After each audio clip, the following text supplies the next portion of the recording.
બનીને ફરો છો એ નેતાઓને બચાવવા નહીં આવે, તમારા માટે કોઈ ગોળીઓ ખાવા આવશે કે તમારી દીકરીઓને કોઈ બચાવવા આવશે તો એ મારો બજરંગદળનો ભાઈ આવશે.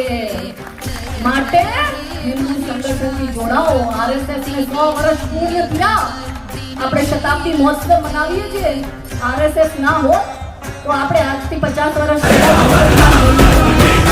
હિમાલયની જેમ આપને રક્ષણ માટે આરએસએસ ઊભું છે. એટલે અત્યારે આપણા ટાઈમમાં વધશે કે લડાઈ નથી. આપણા બધાની છે એટલે દરેક હિન્દુને સંગઠન થઈને પોતાનું રક્ષણ કરવા શીખવું પડશે. ક્યાંથી શીખશો?